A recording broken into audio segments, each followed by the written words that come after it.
Showtime! Woo!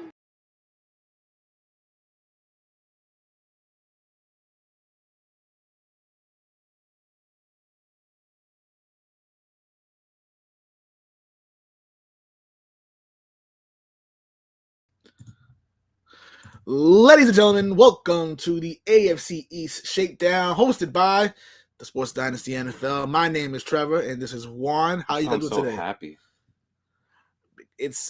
I miss you guys. I missed last week. I'm back now. Oh yeah, I forgot you. Yeah, so I'm happy to be here with you, lovely people, on Saturday evening. Let's bring in Tommy, Mafia report. How's it going, brother? There you go. What is going on, Trevor and Juan, the two happiest guys in the room today? I mean, Trevor's pretty happy.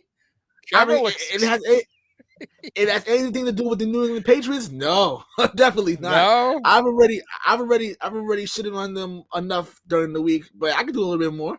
But I'm pretty good though. You still rocking the gear. See, you know what? Real quick. Only the hat. Before we go live, I want to say something to fans, true fans out there, because there's a guy that goes to my bar that I work at, Packers fan, and I'll tell you what, man, that dude rocks his Packers hoodie every night, right? And they are terrible this season, and people just are shitting on them, and I'll tease them a little bit, but I'm not too much of a shit talker, you know.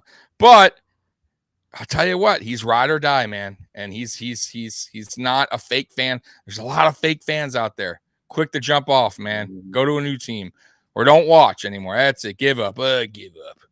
So I got to give you credit, you guys. I mean, you're still rocking the gear. I mean, you're not happy, but there's not a lot of fans like that, man. A lot of fans are bandwagon fans. You know, they're only good for the good, and they jump off when things get, shaky. So just kudos to all those diehard fans with shitty teams. It's not easy. I've been down that road before. Never easy when someone says, "Who's your favorite team, man?" or when you're wearing something, it's like, you guys are awful, right? And this goes for any sport. It's like, I'm a Piston fan. Yeah, we suck. So I get it, and I respect that you guys, do this every season, good or bad, man. And that's what it's all about, man. True fans is what I'm trying to say. True fans. So credit, much respect to Trevor and Juan. True fans, true stress, more gray hairs, dark times. Yes. More alcohol, loss of life, whatever. Totally worth it. Sure. I'm not gonna lie to you, it definitely is, because I just can't stop watching. Like I was watching the game on Thursday, and I'm pissed off at the TV. And there was a game on Thursday? Yes. And my girlfriend looking at me saying that who would have thought? One moment, guys. One moment. I'm sorry. Give me 1 second. She's looking at me. She's like, oh, if you're so mad, why are you still watching? I'm like, it's a train wreck, and I gotta stick with it.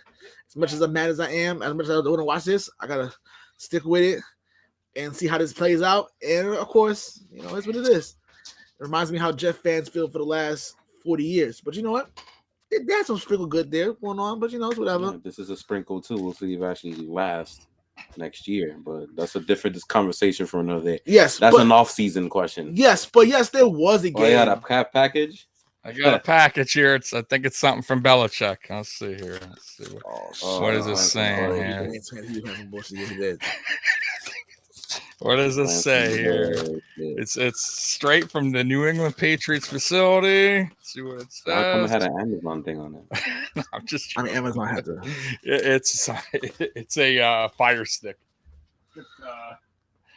A Fire Stick to Oh, cheat. Yeah. Yeah, like it holds a Fire Stick remote or whatever. Remote.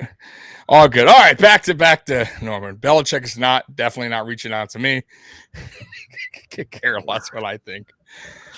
Well, there was a game on Thursday. There was an exciting game. I mean, that game was just lights out. They will talk about this game. Exciting if you live in the Western New York area or near the Erie River. Other than anyone who hates the Patriots, or anyone who hates the New England Patriots, this is a game for you. I don't know if it was exciting. I'm just kind of being a smart ass, but it was a kind of a just how do I put this? It wasn't a boring game. I think it was just one of those games where it was like a cold day and teams are going to run and make it an ugly game. And besides a couple Allen plays that made it exciting, it was just one of those games. It was kind of a Patriot type of game, man. That's how you guys have been playing.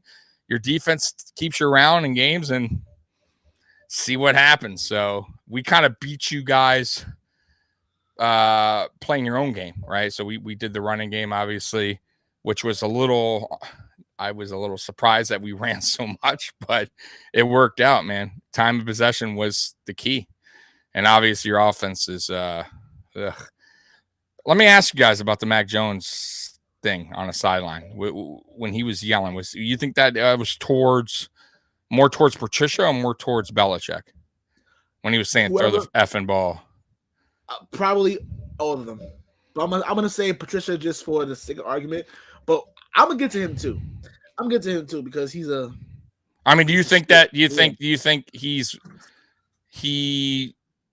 Mac Jones is on that level where he should be screaming that right now? Or do you think like they're limiting him because he just doesn't, maybe they don't feel like he's that guy to be throwing the ball that much? You get what I'm saying here? Like, do you think they're dialing it back when it comes to, because they know maybe he's limited with every skill set. He's not a terrible quarterback. I just think he's limited. So maybe I'm just throwing it out there that Belichick doesn't really want to call certain plays for him because he just doesn't believe in him. So to answer your question, what do you guys think? I don't know. It's not my team. To answer your question, well, if he feels that way, why the fuck did you draft him in the first round? I have no idea. If he felt that way. If he felt that way. Technically speaking, I do feel that I understand his frustrations. It's no different. It's kind of similar to the Jets. Mm-hmm. How they were pretty much just completely coming at Zach Wilson for how the offense has been going, how the offense is not moving with him there. So people are frustrated. People feel that the offense can move a lot better, or at least stop being so pedestrian to the point where we know exactly what you're going to run before you even do it. So that's what it is. You know, the play calling, especially from the Patriots on offense, has been horrendous. It's been horrific. You know, horrible. It's like at the end of the day, to me, I'm all about, hey, going out swinging. Hey, at least die on your sword and sworn and shield, and go out there and do the best you can. Not just be so contemporary or being so scared to even try to think outside the box.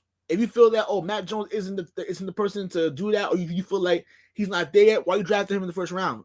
The first place. What was the point? What do you feel about the? I gotta ask this too, because obviously you're the only awesome Patriot fans that I talk to.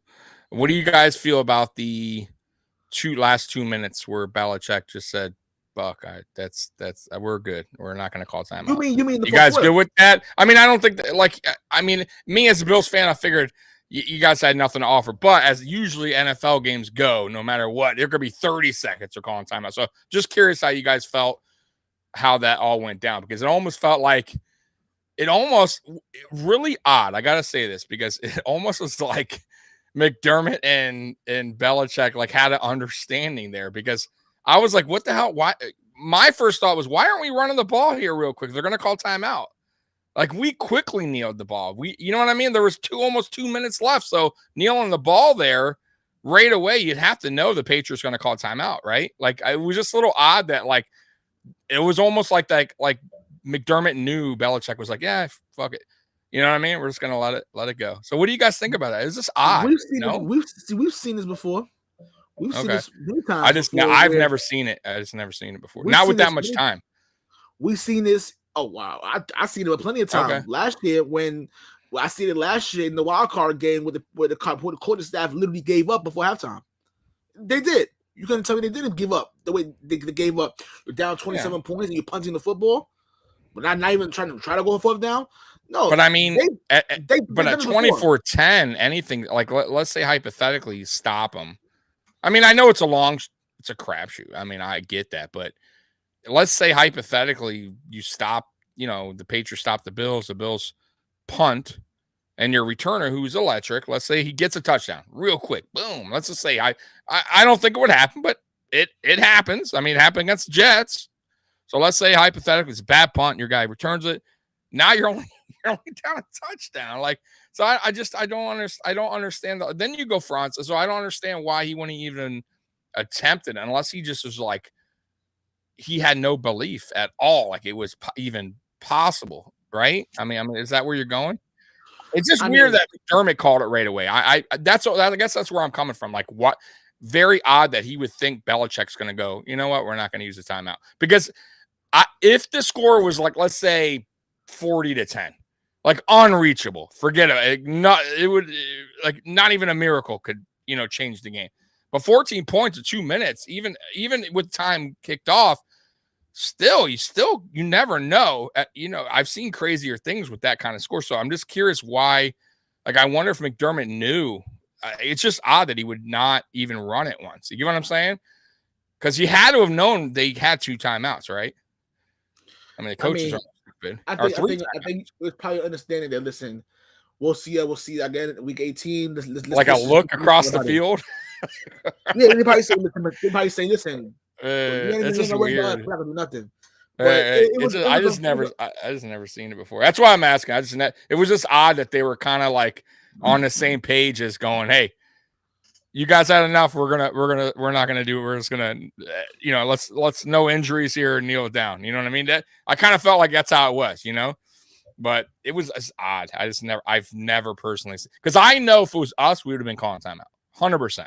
Even a sloppy game, you know what I mean? Because you just never know. You never know what can happen, I mean, if you think about it, look at the crazy Minnesota game. Like, what I do is snap the ball and go 2 yards and the game's over. You see crazier things happen, bro. But I mean, look at the Jets. Matter of fact, the Jets Browns, right? And they were up. Browns were up like I think like 10 or 13, right?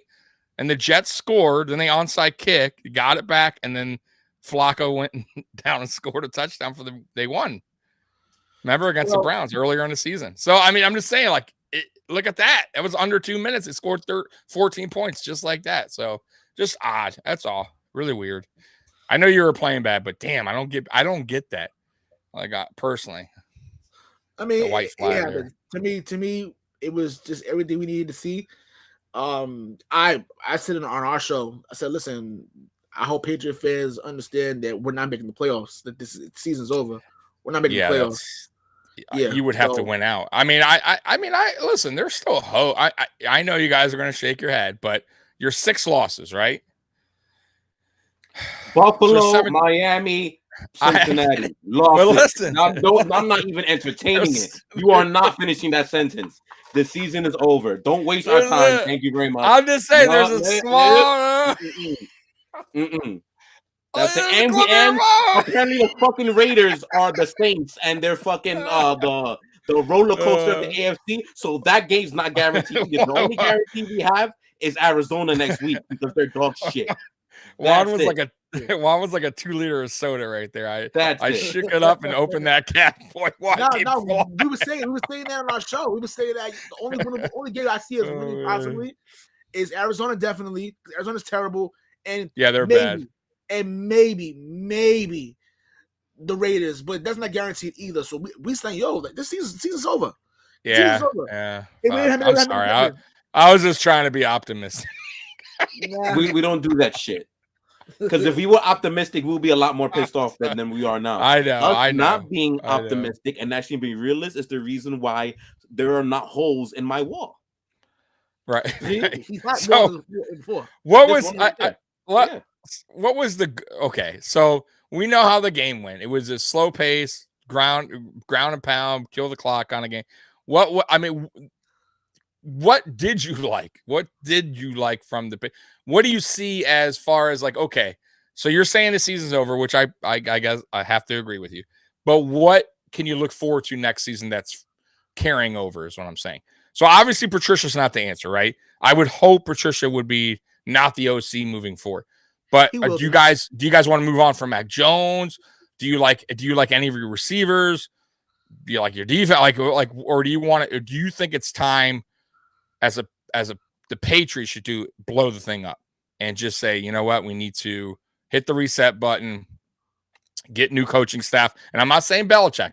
I'm talking about Patricia. I'm talking about defense coordinator. I'm talking about everything. And get a quarterback and be sucky for a year or two while you're rebuilding. Or do you think you just need some pieces? I'm just curious, as a Bills fan, like what you guys think.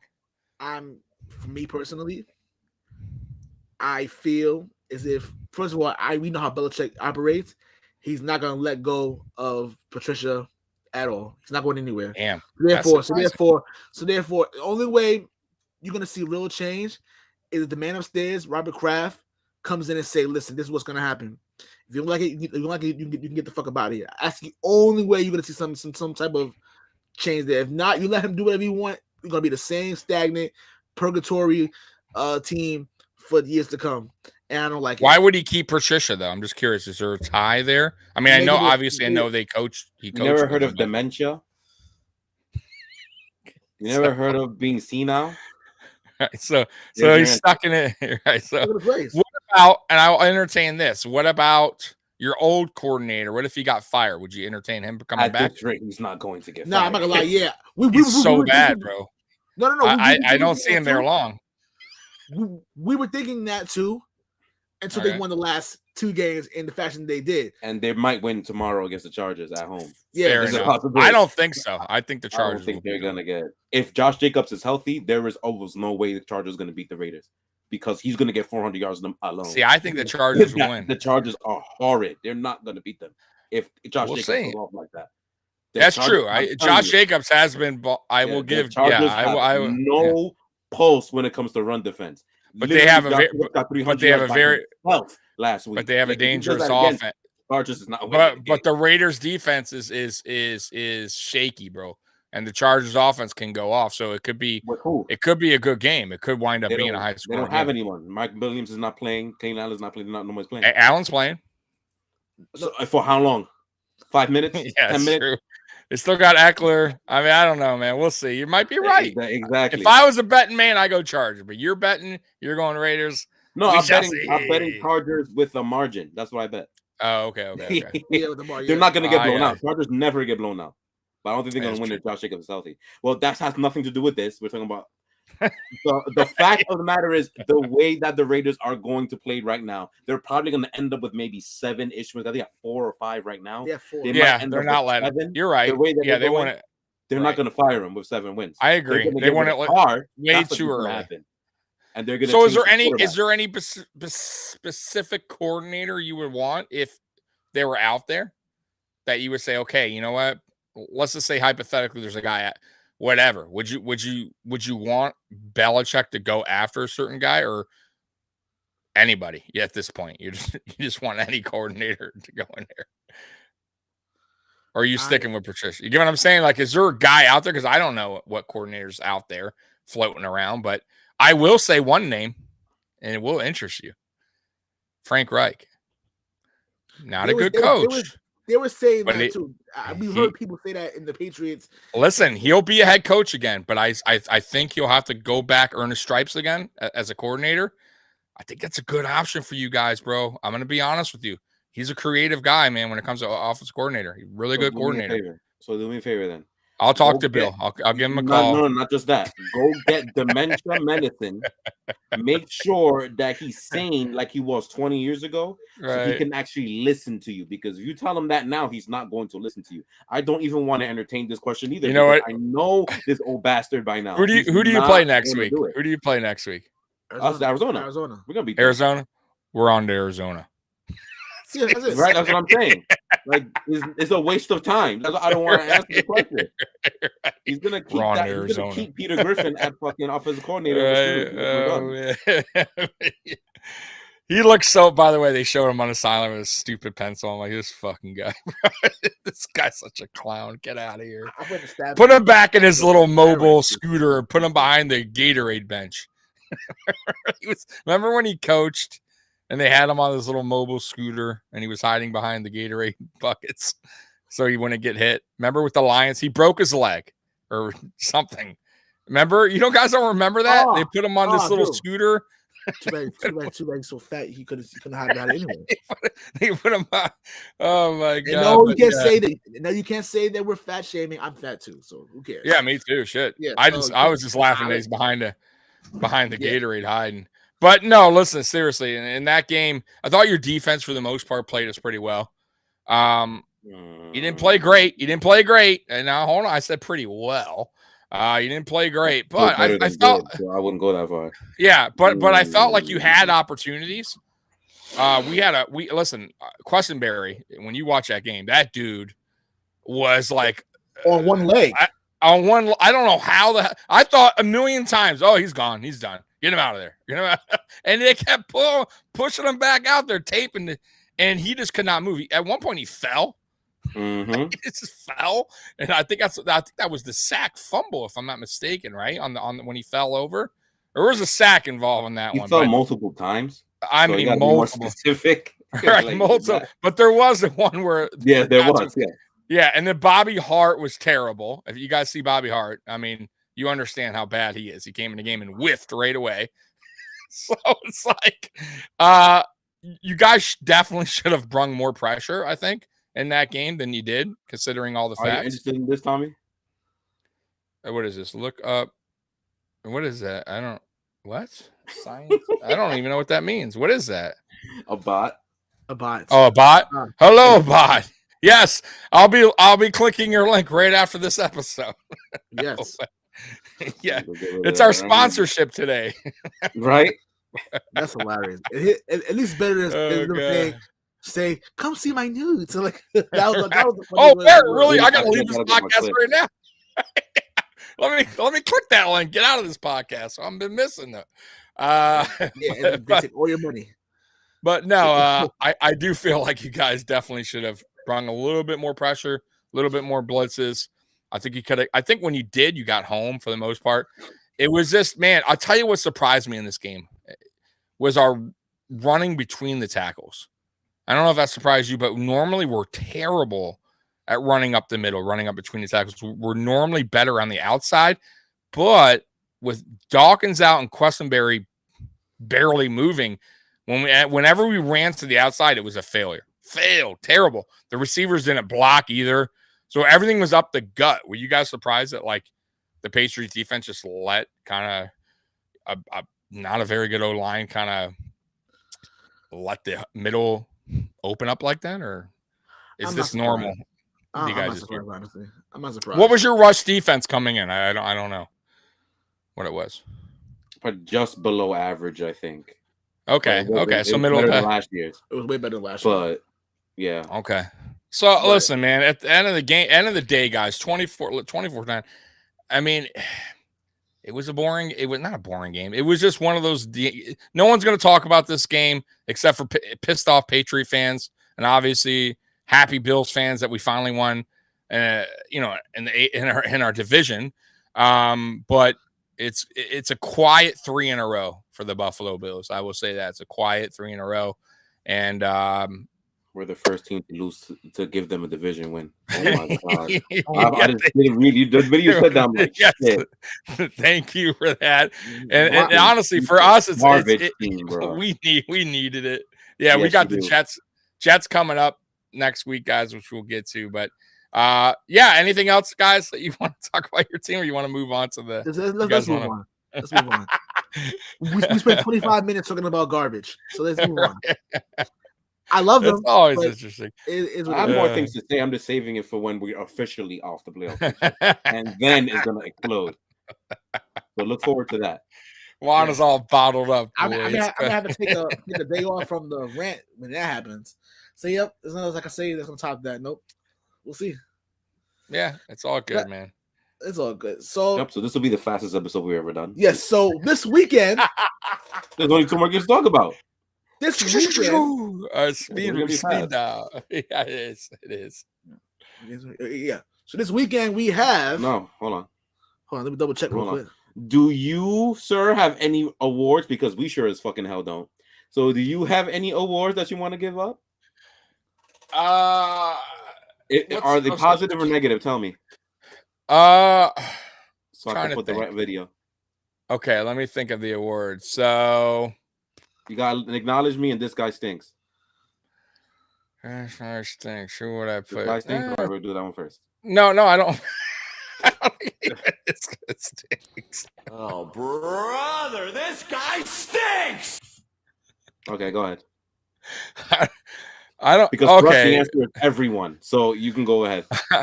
I really don't have it. I don't. I thought this was probably our best. I assume even though it was probably our best overall game, even though it was a low scoring game. I thought for everything that's going on, I thought the offense did fine. The defense, there was a couple stupid, decisions by Allen. Whatever. Next. But other than that, Brooklyn, acknowledge me. Believe it or not, I actually have one for acknowledge me. But hold on, let's do this. Where's Captain B? Does everyone want to? Right. Loveland. We call it Loveland here on the show. It's a place down the street called Loveland, and no one's invited unless you have a girlfriend. So Trevor is invited. He can go to Loveland. He just didn't choose to go today yet. Right. He has the pass. But me and Juan, we don't have the pass to get in Loveland. So no pass. So you got to have that pass, man. So yeah, that's where Captain D's at. Okay. So I do have something for an acknowledgement. I do. It's the fans that were at the stadium that day, because I was very proud of them. By the mid-second quarter, them motherfuckers were booing like crazy, and I'm very happy that they let those piece of shit coaches and company know how garbage the team actually is. There's my acknowledgement. The fans that were at Foxborough that there you go. Yeah, let's go. I agree. Thank you, because most of our fan base is dumb and retarded, but those guys, good. I'm happy. Boo and go crazy, especially when they were kicking field goals when they down fucking 3 scores. You let them know. Yes. Go crazy. I agree 100%. I'm going to double down on that too. Yeah. And they were actually there at that point. That was late in the fourth quarter. They were still there. Yes. So good for them. And it was cold. So good for them. I'm going to agree with you 100% because I'm not going to lie to you. Our fan base sometimes are very late to the party. We've been saying, Juan and I have been saying this since before the season started, that Matt Patricia is complete garbage and needs to be eradicated from the NFL. But Patriot fan could say, "Oh, but look all the good stuff he's done for us when he was with us before as defensive coordinator." I mean, again, I'm gonna keep on saying this. This motherfucker has not coached offense since fucking graduate school. So when would you think that this is gonna be a good idea? Oh, by the way, you know who's also helping him call plays? Joe Judge, Mr. QB sneak on third and long. That's what we have calling offensive plays. And you thought that the offense was going to run smoothly with this shit? Run smoothly? No, the only thing smooth that went down that day is Matt Patricia eating a fucking donut. That's the only thing that went down smoothly. Other than that, it's trash. And also, so now people are going to realize that Matt Patricia is trash. It's only took you 13 weeks. But hey, okay. Late to the party, and then we're all on the same page. 10 years. No. Yeah. People were This really, dude he was not a good coordinator either. I agree. It was all I agree Belichick 100%. and all. I agree 100%. Stupid When he fat went, bastard. When he left, we had a top 1 defense 2 years running. Oh, I wonder who was doing it. Who was holding him back? Fat bastard. Oh. Juan will tell you. Like when we announced that he was going to Detroit, I wanted to pack his bags for him. I wanted to say, you know what, sir? You, my man, J Rock 9954. You have more common sense than my fan base. Yes. Thank you very much. Thank you very much, buddy. So mine, I guess Stephon Diggs. Yes, go ahead, bro. Yes. Stephon Diggs. Excellent. Just he's damn good, guys. He is really, really good. I'll give it to him. By the way, did you guys see John Brown? I do have actually, I do want to say one thing. If I could give it like a duel, which I know it's not allowed here, but you can do what you want, man. Trey White, by the way, got to give that dude credit, man. He hasn't pretty much played. He hasn't had any offseason. He's coming off ACL. I thought he did a really good job. I really did. He played 3 quarters, I think. And man, listen, teams do not want to throw his way. He is a stickler of a corner, man. And you saw what happened when he went out. They attacked Dane Jackson right away. Boom, right after him. So, man, Trey White, man, I can't wait for him to finally play a full game, which I think it's going to be against the Jets. So Trey White for sure, he's up there. And how bad was Edmonds' miss, by the way? Another freaking beast, man. Oh, real quick question. I know we're off the game. What do you guys think about that hit in the end zone by Hamlin? You guys think that was a clean hit? I thought it was clean. What do you guys think? I vaguely remember it. Honestly. It was on Jacoby Myers touchdown. Yeah, he dropped it. I didn't have a problem with it. No, I thought it was clean, man. I thought it. And he even did his shoulder. It wasn't even like a helmet to helmet. Bang bang. That's why they called it, because it's NFL. Yeah, I think the refs, bro. Any major hit, they're looking for a flag, bro. Especially like over the middle. They're gonna do it. Yeah. Because, bro, I'm like, dude, that was a clean. Any other, bro? I'm telling you, most 90s, early 2000s, that is just an awesome hit. They play that on replay over and over and over. You know what I mean? Like, that's it. It was just an awesome play. Yeah, and they kicked, bro. Not only did they penalty, they kicked him out. Ryan Dawkins. Yes. So I thought, bro, guys, that's how you did it. Yeah. You know what? I would say this for Hamlin: do it again. Yeah. Do it again. Don't. It is what it is, bro. If they're gonna kick you out, they're gonna kick you out. It sucks, but I'd rather that than the touchdown, bro. And it's a clean hit in my book. And I think even the coaching staff will tell you, hey, no, they're not gonna sit there and go, good job. And right. I was just curious on that. All right, go ahead, guys. You guys have what's up with that, by the way? I do. I do. Hold on. Yeah. Hold on. What?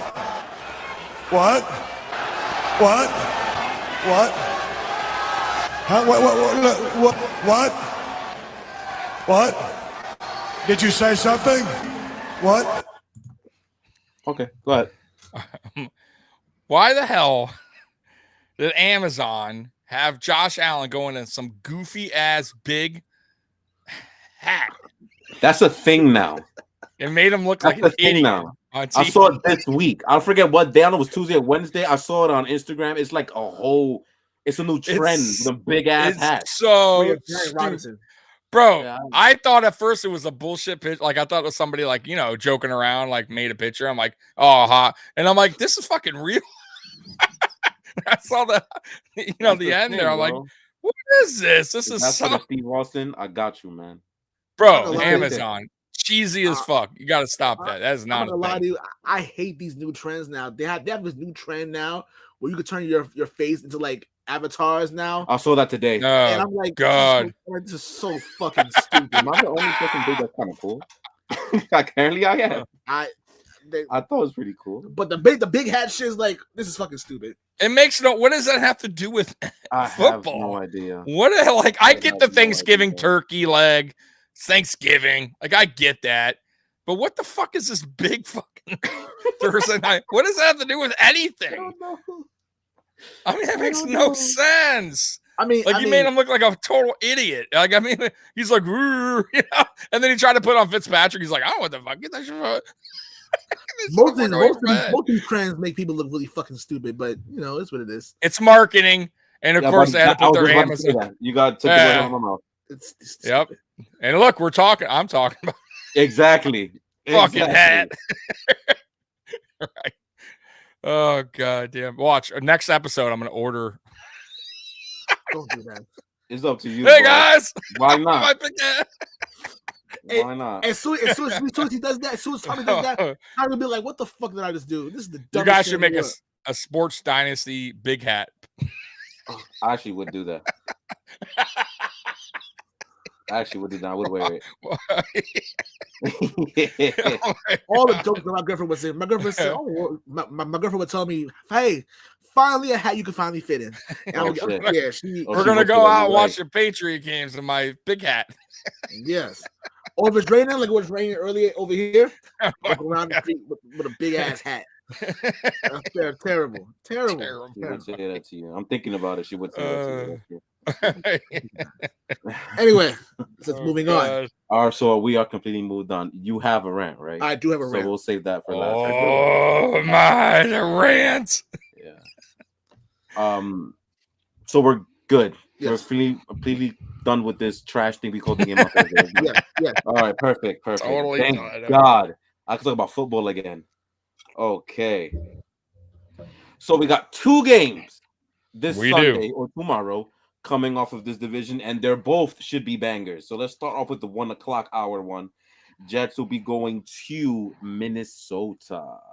7-4 Jets, 9-2 Minnesota Vikings.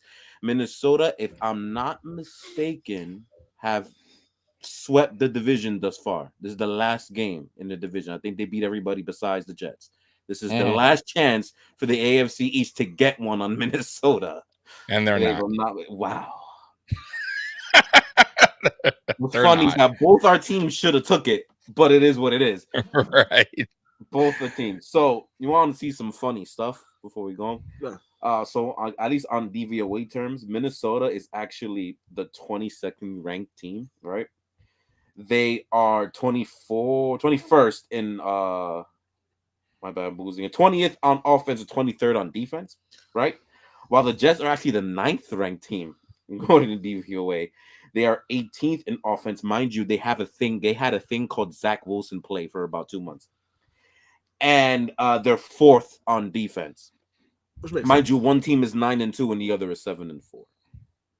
2 of those losses came from the bum ass Patriots, by the way. And that's and they're about to get a rude awakening in the next couple games. I'm going to tell you that right now. So the Mike White experience, if that's what they're going this week again, I have a feeling Buffalo is not going to even see Mike White because I have a feeling he's going to play bad. Listen, I tell everybody the same thing.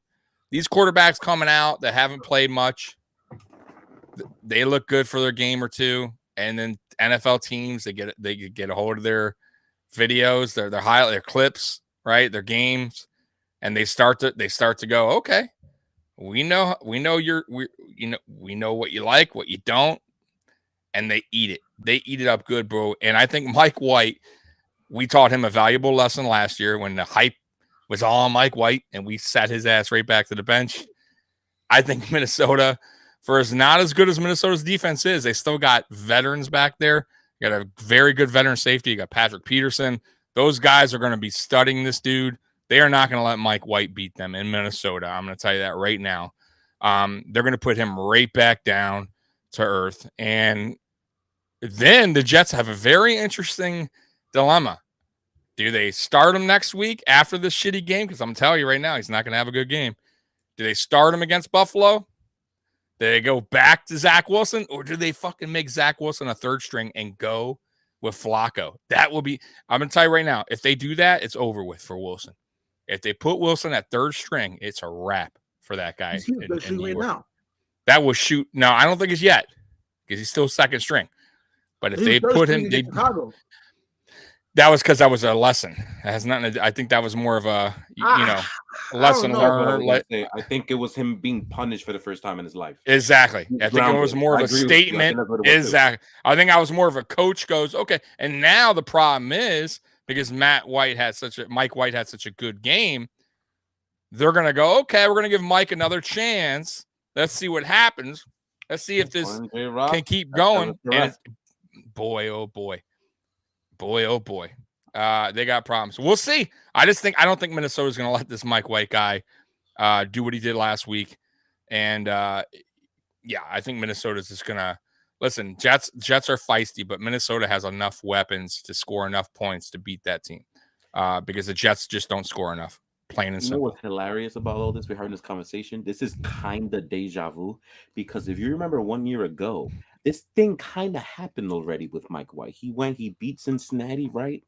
And then Talk the trash. following game against the Buffalo Bills, I believe he got absolutely obliterated. Oh, And then the week after that, when he played against Indianapolis, he was dog shit and then got hurt in the first quarter, if I'm not mistaken. and that was it. That was So the it's last looking year. like we're about to see history repeat itself because he should have threw like 3 picks against the Chicago Bears last week. Right. Mind you, Right. the Chicago Bears defense post trade deadline is arguably the worst defense in the NFL. They don't stop anything. Mind you, the Chicago Bears defense, me saying that, they also had like 3 or 4 people who were actually okay missing in the game last week, and he still messed up 3 or 4 times in that game. Mind you, all he was doing is throwing the ball right next to him. He was not throwing the ball down the field. He was throwing right there, and he still should have had about 2 or 3 interceptions in his name last week. So what do you think is going to happen against a team like Tommy said has nice veterans? Harrison Smith at safety, Patrick Peterson at corner, Zadarius Smith in defensive line, Aaron Kendricks at linebacker. They have players in that defense. Yes, that team is not all that, but they are 9-2, and they find ways to win no matter who they're playing against, apparently, unless they're playing at Monday night against Philly, then that's different. But they always find a way to get the victory. So how is this Jets team, at least offensively, is going to be able to match? No Michael Carter. No Carter either. No Carter. He's officially out. Okay. I saw him doubtful this morning. So he's officially out. Not good. Not good for the Jets. How is this going to happen? Now, the Jets defense, however, I think they're actually legitimately good. So they are going to slow down Minnesota defensively, but is it enough is the question. And I am with you. The answer is no. It is not enough. I'm going to guess this game. I think the over and under is 44.5. Is probably going to go under that.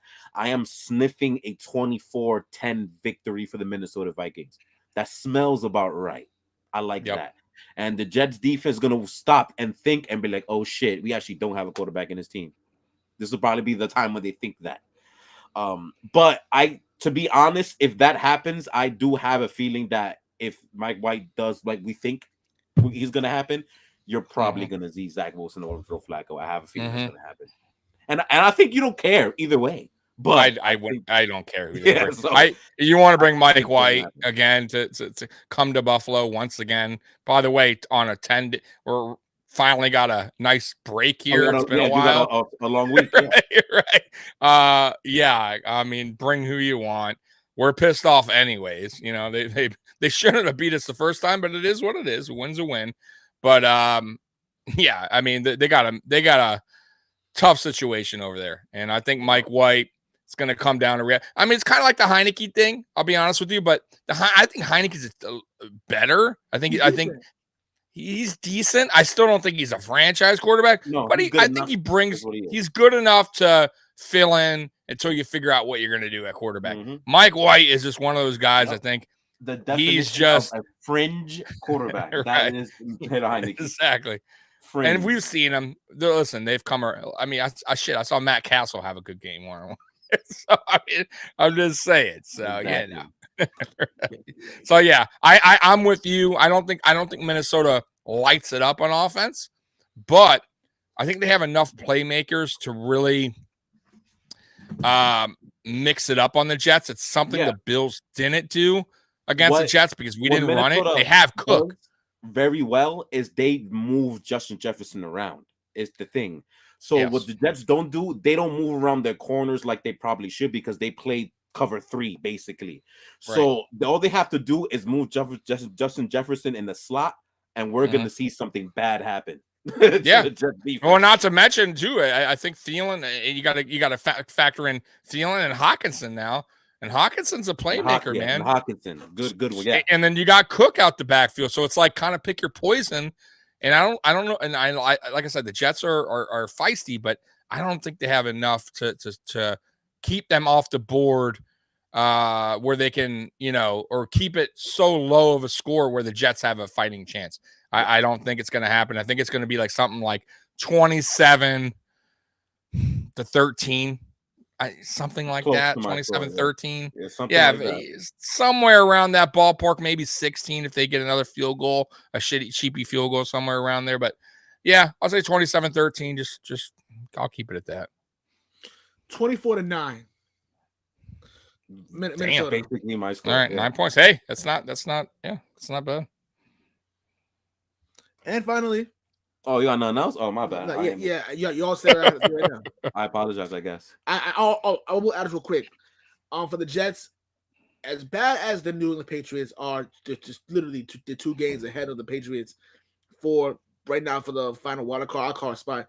I do think that this is where the lead slips around, where they'll probably barely make the playoffs, or just probably not make it at all. It's starting to get that way for a few teams now. Yeah. The Giants are going to do the same thing. Seattle might go. We'll see. Maybe it's just one blip last week, but Seattle might be going through the same thing because that defense may have gotten exposed last week. A couple of the teams who are nice and hot in October and in early November, they're starting to come down to earth. It's that stretch run, man. It's that stretch run. This is it. The final 5 games. This is where you're finding the real playoff teams this month. Oh yeah, yep. And teams are getting healthier, right? Like from all the banged up injuries, right? Exactly. And right. that's where 100%.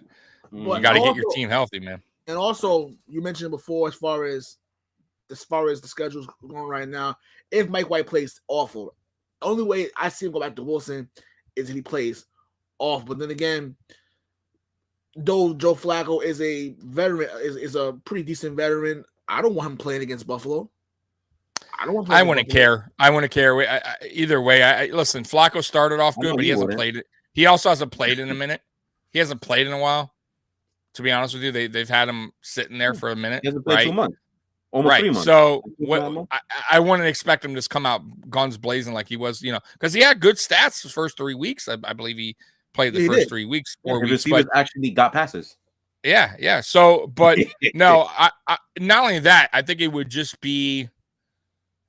I think honestly, if they did that to Wilson, if they plan on keeping him and they benched him for Flacco, it would kill that. Like if he had any confidence, which I'm sure he does. I'm sure the kid is super confident in himself. Like I don't know if he'll ever lose. He's like, but that's probably not a good sign, and that's probably I like J-Rock. He's straight to the point like me. I like that. Yeah. He just I don't know if he's trash. I don't know if he's trash, but he's a savvy vet. He's like who he's like, kind of like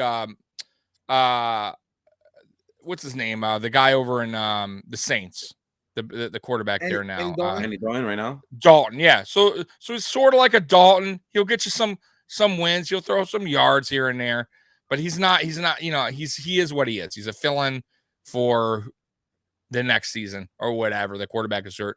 I just can't see. I would be shocked, guys. If they did that, like I said, I would honestly say, if I'm a Jets fan, I'd be thinking that's the end of Wilson.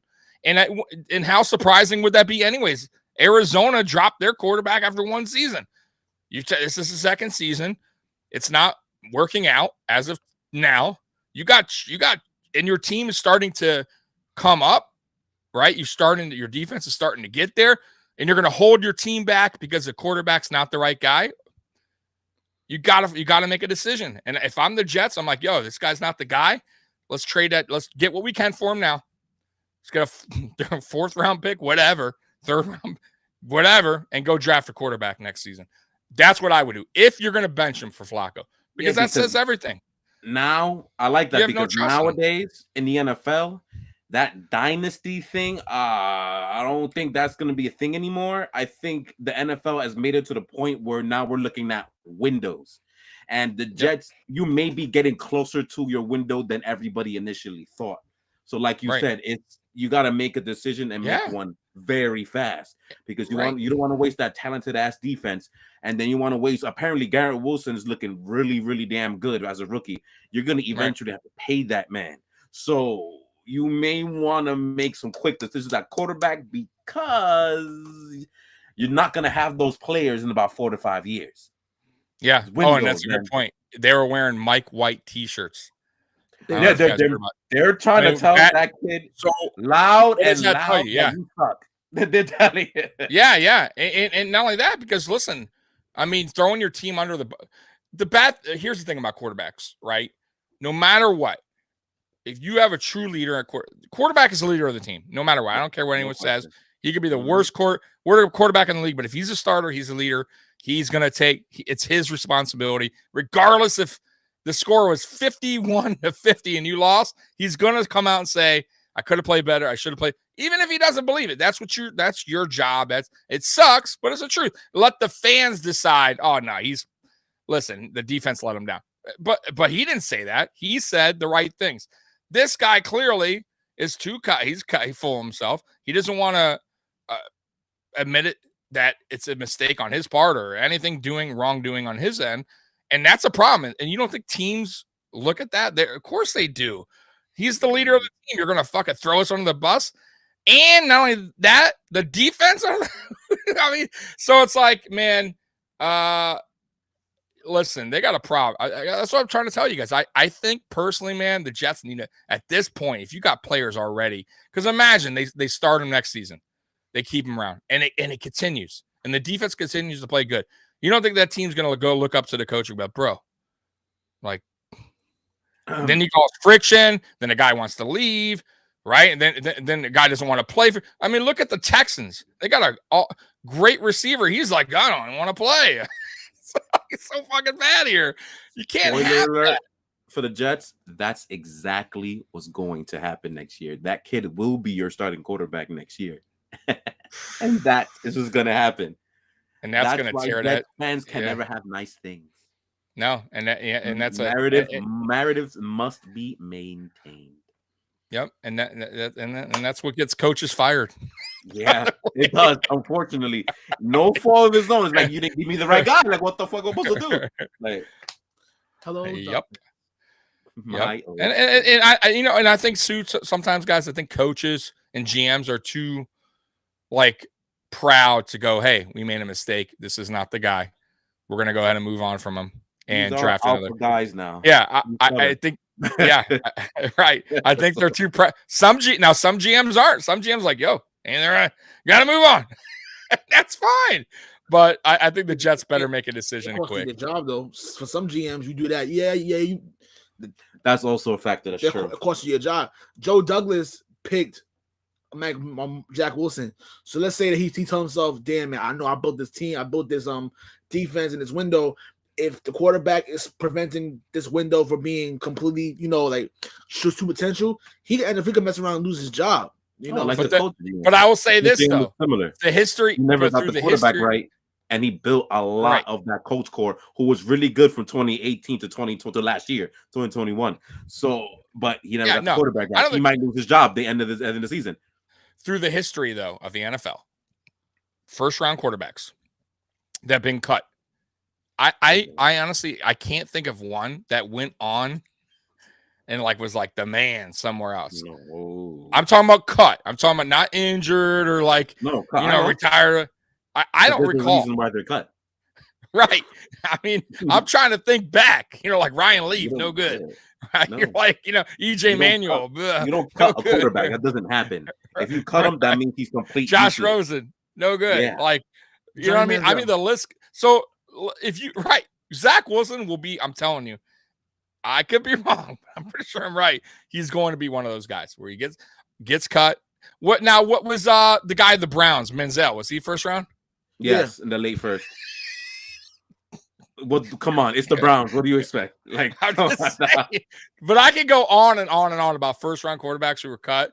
And they matter of fact, some of them even got on other teams, could not make the roster or could not even couldn't start backups their whole career. So, listen, man, if it's not right, it's not right. If I'm the Jets, I'm going, hey, you know what? I messed up. It is what no GM's perfect. I know it's a first round pick, but let's get what we can for him and let's get the hell out of this deal. That's it. Let him be somebody else's problem.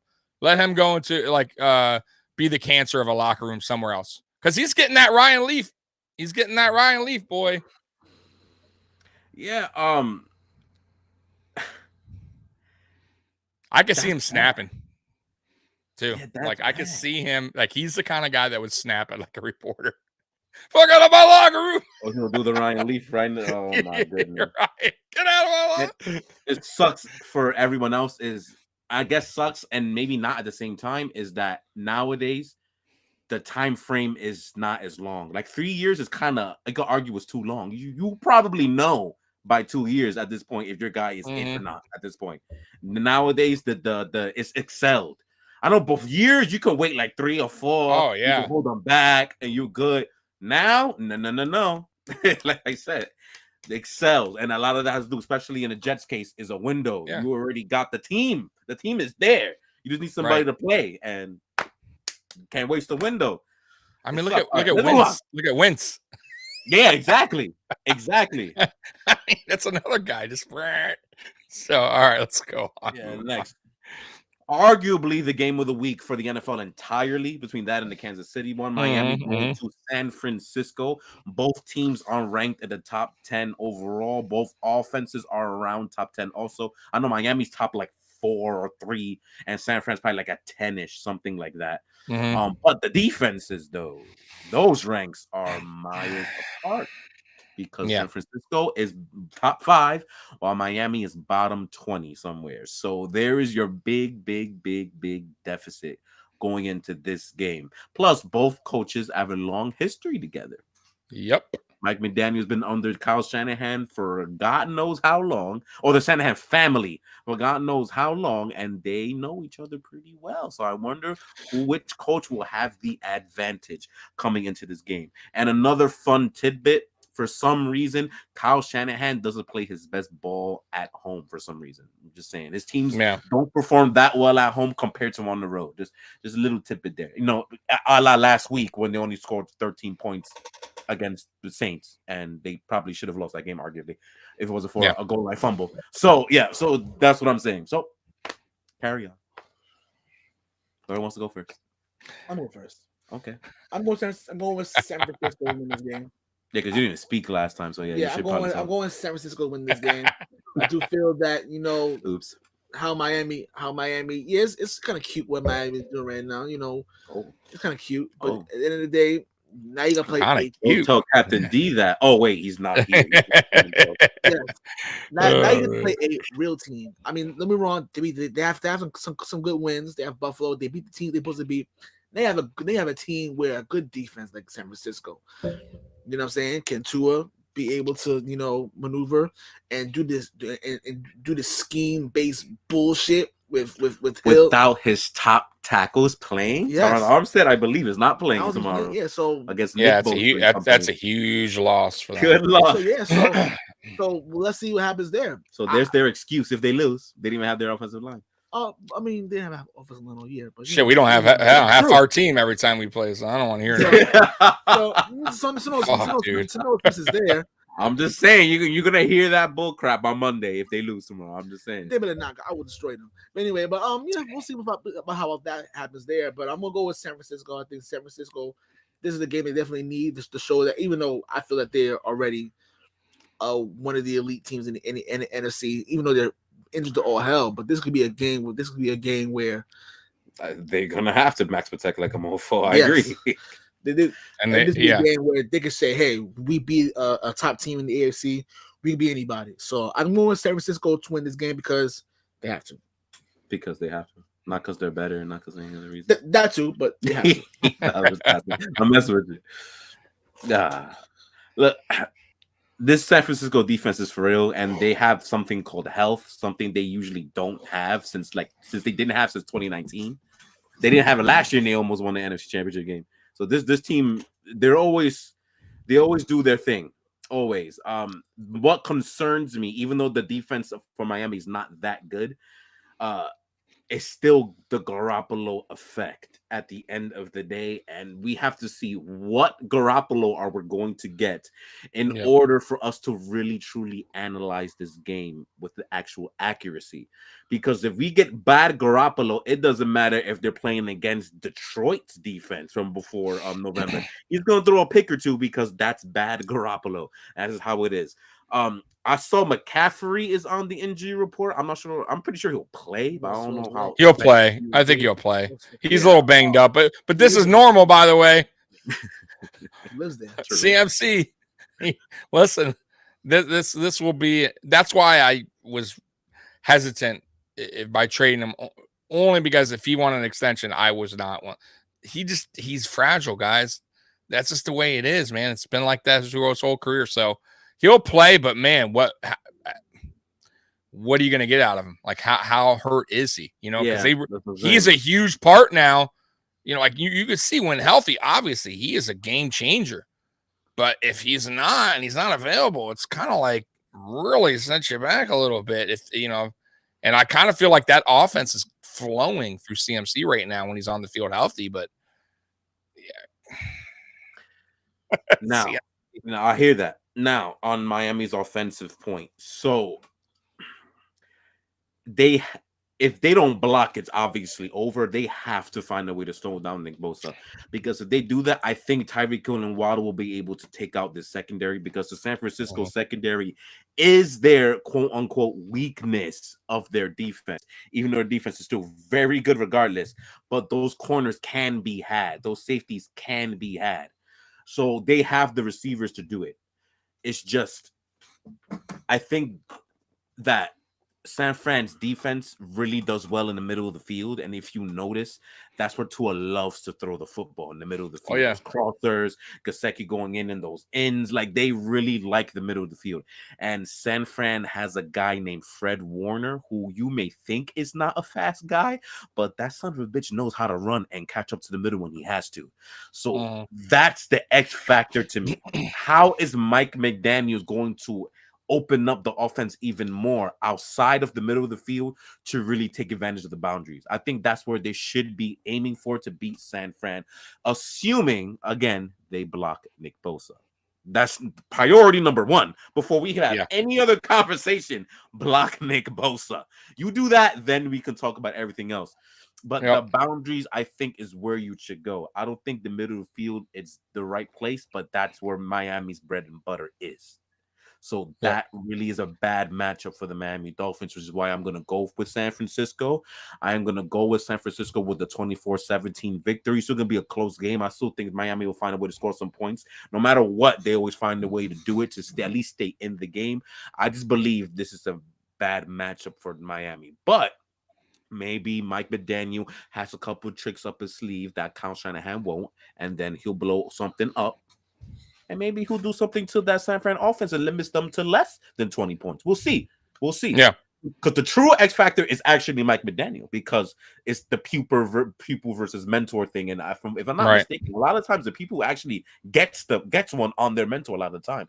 So he's the X factor. But in terms of schematics, they got to find a way to block Nick Bosa, find a way to attack the boundaries, because the middle is not going to be there, in my opinion, at least. So good luck. But San Fran 24-17 is my score. All right. So here's how I see the game going. At least how I think San Francisco wants the game to go. So they are definitely not the team that's going to be giving up these big plays that the Dolphins have been getting as of late, right? It's not going to be a Hill 70-yard, one catch 70-yard touchdown. I think Waddle will get theirs. I do. I think this is how I see it going. I think San Francisco's going to get under. They're going to be sending the blitz more. I think Nick Bosa is going to be getting after Tua, and I think the game plan for Miami is probably going to have Tua get rid of the ball early. So that means let your playmakers do their thing. But San Francisco's too disciplined. They're too good of a defense to let Hill just get yards after catch like crazy, go 70 yards to the house. It's not going to happen. At least I don't see it happening that way. On offense, I think San Francisco, if they're smart, and what they'll probably try to do is run the ball a lot here, get the ball to Kittle, play the short game, long drives, win the time of possession. That's the key for San Francisco to win this game.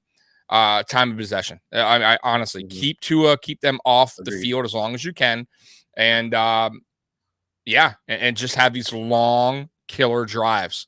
And even if it winds up being a field goal, it doesn't matter if you got 8 minutes off the clock. I mean, those are huge drives. So with CMC playing, which I believe he will, you got to worry about Debo, who's also considered a running back / wide receiver / everything. The Dolphins defense has not played well. You saw what happened when they went against the Bears. Against running, they get killed when teams run against the Dolphins. They absolutely thrashed.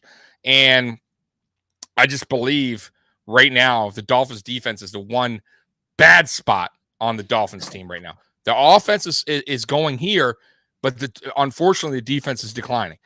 So it's not like they're both at a good pace going upwards. The defense has really shit the bed lately. And I think, and honestly, they're not going to say it, but I think Howard's dealing with more than what they're saying. I think he's definitely is. He's definitely not what is. Right. Because to be honest with you, I think he's the best corner. When healthy, he's definitely the best corner in the league. He is up there. And right now he's not playing like it because he's hurt. There's no other way around it, but they have to keep him in there. And offensive line with I forget his name. What's his name? Being out of the game. Yeah, Armstead. That's a huge, huge loss. So I'm telling you right now, man, the Dolphins are going to play that quick, get to the ball out under probably 2.2 seconds, right? And just get it to your playmakers and see what happens, right? So I think San Francisco wins this game in a close game. I say 27-24. I think it's really close. And I think it winds up being how I see it is a last drive by the 49ers of just killing the clock, field goal to win the game, game over. No time on the clock. 4 minutes left to get the ball, and they never see the ball again. And they never see the ball again. And San Francisco, 27-24. And listen, the Dolphins could score. So I'm not going to sit here and say 16 points, 17 points. Like, they're going to put points up. At some point in this game, they're going to drive the ball. Waddle's going to do his thing. Hill's going to do his thing. But at the end of the day, if San Francisco can win that time of possession, they'll wind up winning the game 27-24. And they'll have the ball last probably. I'm just going to throw that out there, but we'll see. We will definitely see. J-Rock's prediction is going to be 28-20. I could see that happening 100%. Yeah. So this is a close game. Go either way. Game of the week for a reason. They'll figure it out. Maybe you will. Like I said, it's up to your coach. Yeah, your coach this is it. like I said. You got a rough 3-game stretch, by the way. Jimmy all on the road. He does that a lot. He probably will. I'm gonna tell you what's bad about these games, J-Rock, is even if you come out to win, it's gonna be a dogfight more than likely. And then and then what happens after dogfights? Your team is exhausted. You just went through this hard fought match, and now you got to go against the Chargers, and now you got to go against the Bills, right? Like, you guys are in a tough spot in this 3-game. This is all on the road, right? That was Minnesota. All on the road. 3 on the 3 on the road. Yeah, all on the road. Yeah. That's really bad. Yeah.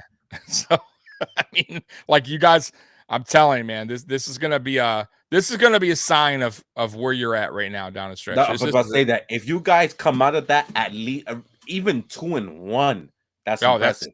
Yes, I agree. You got to be taken seriously if you're not taken seriously already. I agree. Yep. It's not really. Yep. Screw you guys. No good. Like, I hope y'all lose. But you know what I mean. In a not subjective, in an objective sense, good luck. Yeah, this is the toughest stretch, man. Never easy. They gave you guys a nice schedule in the beginning. They fucked you. Yeah. Cupcake. You ready? All right, here we go. Okay. I don't want to put this, but whatever. What do you think having a 37-year-old on to Cincinnati? It's nothing about the past, nothing about the future. Right now, we're preparing for Cincinnati. Okay. Do you feel like the talent you have here is good? We're getting ready for Cincinnati. I'm just asking, do you think you've done enough to help Tom Brady? Getting ready for Cincinnati. Hello. Tommy, do you have anything before we continue? No? Go ahead. Floor is yours, brother. Okay. They say that the definition of insanity is doing the same thing over and over again and expecting a different outcome. Now we both all know people who do that are insane. They're not right in the head. But we have to understand something that's, sometimes people, how back in school where the teacher always said there's no such thing as a stupid question? Lies, because there's always a stupid question. Someone manages to prove you right every single day. That sometimes people are really fucking stupid. This brings me to the Washington Commanders. Is that your favorite team to rat on? Who proved to me and in America that this franchise is a disgrace to all of humanity and I know where he's going. Ran by fucking imbeciles. 2 times. Yes. 2 times. You had a chance to honor the late, great Sean Taylor. Rest in peace. And for you, great player whose life was taken way too short. Yeah.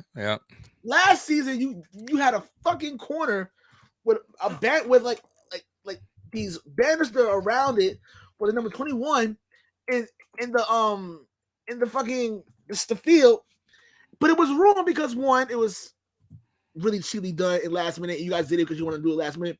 You had fucking Jackass Mahomes, the little brother of Patrick Mahomes, doing fucking TikTok videos on the thing. I think you guys remember that. So, you're probably wondering, damn, that's pretty fucked up. You know what? We're going to build a statue. This is how you say, you know what? We're going to do right this time. We're going to build a statue, a memorial for Sean Taylor. Because, again, to show that we actually give a shit. Say, hey, we fucked up last week. Let's do it this time. Let's make a statue. So last week they unveiled the Sean Taylor Memorial.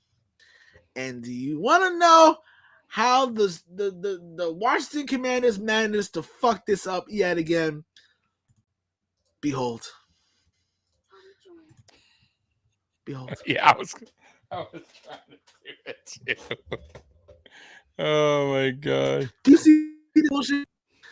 Does it look like a statue to you? It looks like one of those old Sports Authority mannequins before they went out of business. It's Sports Authority. But before they went out of business, and it's like, you know what? We completely fucked this up. We're gonna just do this and see how it goes from there. And to no one's surprise, everyone thought this was complete dog shit. A complete disrespect to this man's legacy. A complete disrespect to, first of all, he's wearing a fucking Nike.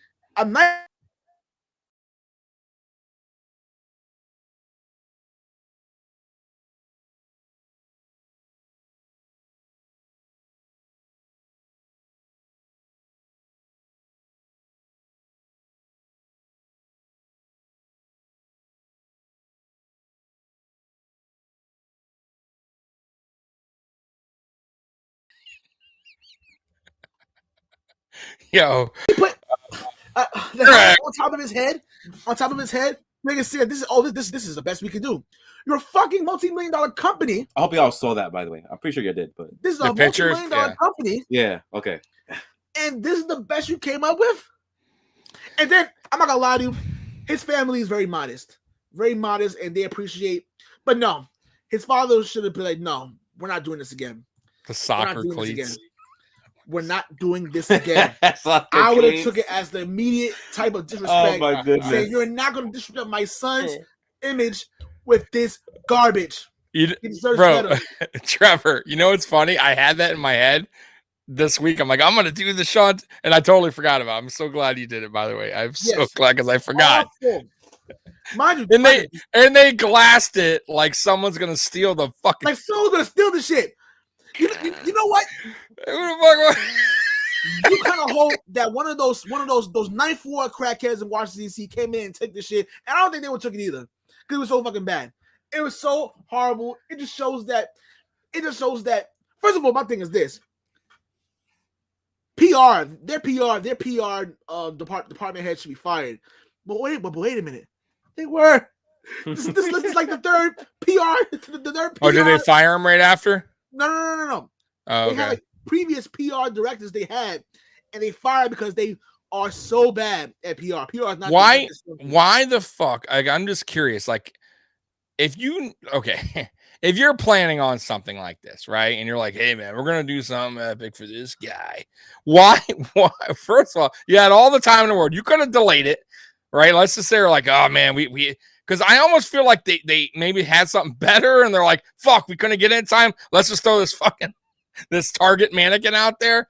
But why, if I'm them, and I'm just saying, like, hypothetically, like, until you get a real legit fucking statue or something and put it in, why not do like a hologram thing?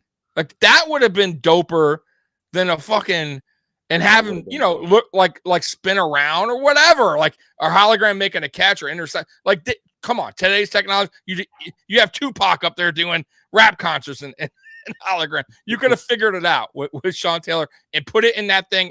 I think fans would have liked that way more than a fucking mannequin and some soccer cleats and a cheap ass jersey.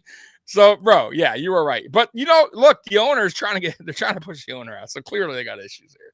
Well, Tommy, that was a great idea. But you know what you have that apparently they don't have? Fucking common sense. Because that would make perfect lot of sense. I mean, you can't say they don't have the money. They have money for it. Oh yeah, isn't billions? Kidding me? Isn't it the same fucking organization that gave out a cash prize to one of their fans and the check bounced? Yeah, that was them too. Yeah. Oh, this is the same franchise that's their stadium is literally a public toilet, literally sewage in the seats, sewage in the seats. The space stadium's falling apart. The banister almost killed Jalen Hurts last year. Remember that? Oh yeah, it did almost kill Jalen Hurts last year. Countless ACL injuries, and the turf is so bad. Oh my god! The Washington's Commanders. Right, Alex Smith ended his career there because of their turf. His leg broke. Joe Burrow got his ACL tear in his rookie year in that turf. Oh my goodness! And it's weird because it's such to be fair, they're historic fan. Like, they won Super Bowls. Like they were like, yeah, they had a good fan base. Like they did for a while, and it's just like they don't give a shit. The owner's like, it's a money thing. That's all it's about, and he's gonna do everything half-ass. I mean, the cheaper the better. Like, he's like an old. You know what he is? I'll tell you what he is. He's a grimy landlord that bought a building, right? And is charging high rent and doesn't give a fuck that there's rats in its apartment complex or that the roof is leaking. Pay me my rent, bro. And then, you know what? Maybe I'll sell the building later on when the property value went up. That's what that is about. I'm going to tell you right now, because he's going to get paid. They're going to force him out. But dude's going to make bank. He's going to... Yeah, you don't care. 8 billion. I wouldn't be surprised if something like that he gets. Yeah, something wild. Something like just that. To buy him, and they'll do it just to buy him out. Kind of like if you remember the Clippers owner, the new one. Yeah, same thing. He probably paid more. Phoenix Suns just a couple months ago. The Phoenix Suns, Sarver, he got bought out real quick. They got him out. Oh, you want to give me over the asker? Okay, yeah, just to get out. Okay, no problem. I'll move on. I got $5 billion will work. I think I can do it. They're gonna do it, and guess what? Hopefully, the next owner has some type of common sense to be like, you know what? Let's do right this time. Let's not be a giant piece of shit. It is pun definitely intended because it's insane. Like Tommy said, they are supposed to be a historic franchise through the 70s through 90s. All those years, they were good. They were, and they had good. Very good. A Hall of Fame coach, legendary coaches, legendary players. Yes. Legendary fan base, the Hogs, or whatever they call themselves. They're never, listen, that team will never move. And I wouldn't want them to. I wouldn't want them to. You move a team like the fucking, I don't know, the Browns, even the Browns, you can't. You know what I mean? The Browns been there forever. But the Jaguars, you know what I mean? Like, you can move teams that don't have nothing.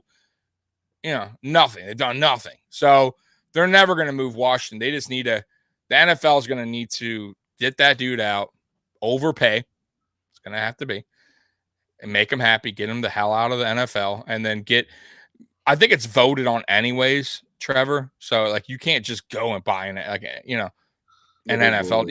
It has to they have to be voted in. So like you're not going to see like Donald Trump running a thing.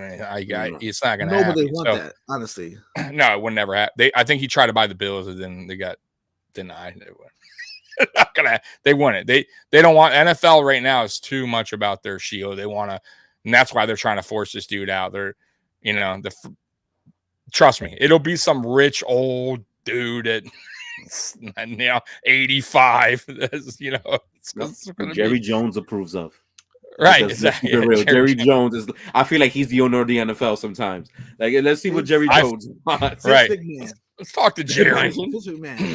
Say Vince wanna but he probably won't get it either. But or it'll be somebody that owns like another franchise, like baseball. You know what I mean? Some other that happens a lot too. I mean, there's multiple, like the Pistons owner, the old owner owned the Tampa Bay Devil Rays, Davis.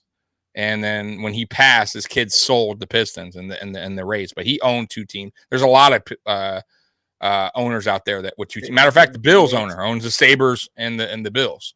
So it'll probably be something like that, like the owner of the Washington Wizards or something. Who the fuck knows, So, which is fine, But yeah, I agree with you, Trevor. That he just doesn't care, and they're gonna continue to not. If he's just collecting money, man, at this point, that it is what. But I have to give the team credit. They've been fighting. Got to give Washington a little credit, man. I do. Even with that, I don't listen. Heineke's not the guy there. I know we're getting off topic, but you got to give him a little credit. Their coach, because I at first I thought, oh man, their coach he's over his head. They have pieces there. That's what's they frustrating do about the beginning of the season. They have a good defense. They have a good coach. You have a number one receiver, McLaurin. They have two decent running backs. You go out and get Wentz. Why? You're desperate. See, that's the thing, though, Trevor. We talk about this too. Desperate teams make desperate moves, right? And I think that's what got Frank Reich fired, because he had the pieces, didn't have the quarterback, and he kept just, instead of being patient and drafting one, right, or just really evaluating the guy he's bringing in. He just went out and got He's like, Phillip Rivers. That's why he got fired. He put his name on Wentz. Exactly. But I mean, you can't do that, and that's Washington did exactly what Frank Reich did. Let me get Phillip Rivers. Let me get this goal guy. Let me get this guy. He's been around the league. I think he can get to this play. Like, it doesn't work that way, bro. You gotta get a young guy in there. Gotta fucking build it up. Look what's going on in Denver. Denver's screwed, man. I'm gonna tell you right now. If Russell Wilson don't work, I don't know what the fuck they're gonna do. They can't bench him. Paying him to something. They can't do none of him. He's gonna have huge dead money for another 3 years. I mean, they're fucked. Unless you cut it and take it and just say fuck it, we're gonna take the hit, buy him out. I mean, that's really the only. I think I heard that if they cut him within these 2 years, they're gonna have to pay like $50 million of that money. And they might these 2 seasons at least, and then it goes down. I think at the third, it goes to like 30, and then it goes down. So they have at least 4 seasons, including this one, before they could do anything to Russell Wilson. So Elway and doing nothing. By the way, Elway's responsible. Same, another guy that keeps going for years. They got to get rid of John Elway. He keeps going over those for 2 cheating ass Super Bowls that got with the cap gate. Right.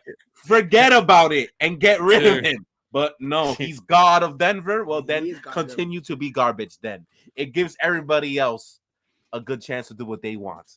The less, the better. I know you'll never win without a franchise quarterback. No, never. Did you guys, by the way, real quick? Did you guys watch Cowherd? He did this like post game thing. He talking about the Patriots. That was really good. If you guys haven't watched it, yes, I have. I like. That's one of the only media guys I actually like. Me too, bro. I mean, one of the very few that I actually go, okay, you know what? 75% of what he says is pretty good. And that's good, by the way, because most of them are very hot. Right. Most of them are hot trash. Yeah, all bullshit. Yes. Just trying to fucking get, clickbait. Because of them. Right. Being trash. But I will say for the most part, he speaks the truth for the most part. Like he's kind of on. So what he said about the Patriots, I'm like, damn, I hope Trevor and Juan watch it because this is everything you guys say. Right. Yeah. And he's a true. He speaks I mean, he said nothing about the Bills. It was all about the Patriots rewatch. I'm like, damn, Jordan Watt. I know they're listening, man. I hope they're listening. He killed Mac Jones, basically. I'll play it for you when the Oh, I mean, he killed Mac him. Jones. I'll listen to it. Yeah. That being said, we thank you all for listening. Apparently that pissed him off, but he kind of got a little serious about it. That being said, we thank you for watching the AFC East Shakedown. Make sure you check out Mafia Sports Report. As always, like, share, and subscribe. Check us out as well. Join the Facebook group. Be a part of the conversation. Also, on Thursday nights at 7 p.m., Bucketphoria with Alex and Raul. Yeah, man. Give those guys some love, man. Newbies. Newbies to the podcast world. They've gotten better. They're getting better each episode, guys. So tune in, man. Show them some love. I expect them to get even better as the season goes, man. Yes. And on our usual podcast scheduling, we will also have Rally Towel Sports this week. Oh, yes. Those guys are awesome. You guys will have fun. What day is that? Look forward to that. Yes. What day you guys having that? We're recording on Thursday. It's going to be out on our regular show stuff on Friday sometime. Oh, it's a recording? Yeah. Okay, cool. I'll look forward to I'll watch it after work or something, guys. Yes. Look forward to that. Peace, love, and applesauce. We'll see you guys soon. Peace.